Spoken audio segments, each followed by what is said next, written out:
Chapter 4. Buffalo Calf. Lewis and I loved to walk. We spent hours on the shore while men rowed or sailed the boats on the river. It was on one of these walks that a buffalo calf began following Lewis. Lewis and I had stopped by the river's edge to survey the flow of the water when the calf wandered up. I do not know what it was thinking. Probably nothing. I've never considered buffaloes to be smart. And they're nearsighted. That's how the Indians chased them off those cliffs. Anyway, this buffalo calf took one look at me and went straight to Lewis. When Lewis walked on, the calf followed, right on his heels. That calf was acting as though Lewis were his mother. Now, when Lewis and I walked, we'd sometimes split up. I'd hear an animal or smell something that I needed to check out, and I would head in a different direction. Not this time. I stayed with Lewis and the calf, but I walked a few yards behind. The calf kept looking back at me. Maybe he was hoping I would disappear so that he could have Lewis all to himself, or something ridiculous like that. Lewis stopped by the river again. The calf stayed by his side. I stared at the calf. Why was he attaching himself to Lewis? Did he think he was going to stay with Lewis permanently? I needed to scare off the calf. That would put an end to this nonsense. I was sure Lewis didn't want him around any more than I did. I decided a growl would be enough.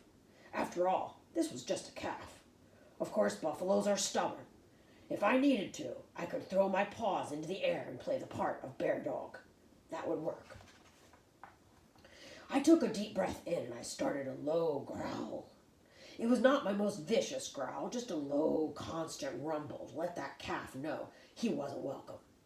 The calf looked over his shoulder at me and then took a step closer to Lewis. That didn't make any sense. Lewis and I were a team.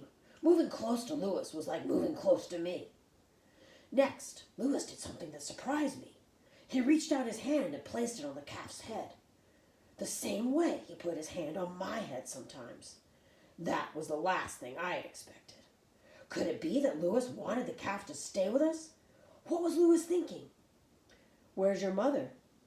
Lewis said. At that moment, everything became clear, like the streams in the mountains. I looked at the calf's eyes. He didn't have those piercing black eyes that the adult buffaloes have when they're mad. His eyes were soft, tinted with fear. The calf was afraid of me. How could I have missed that?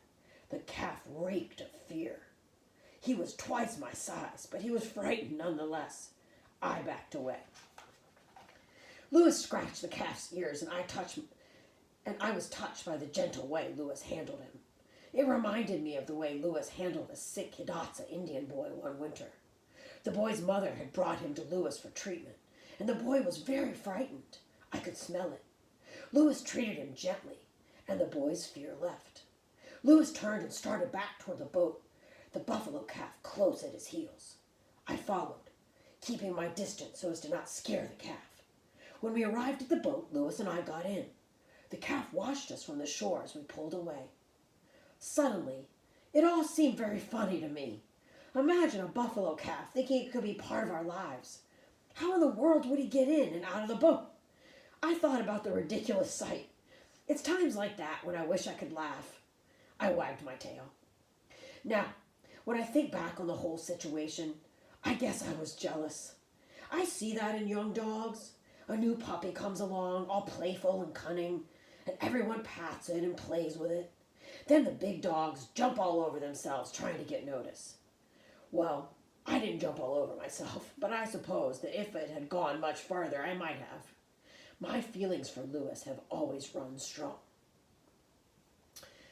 Walking on shore this evening, I met with a buffalo calf which attached itself to me and continued to follow close at my heels until I embarked and left it. It appeared alarmed at my dog, which was probably the cause of its so readily attaching itself to me. Meriwether Lewis, April 22nd, 1805.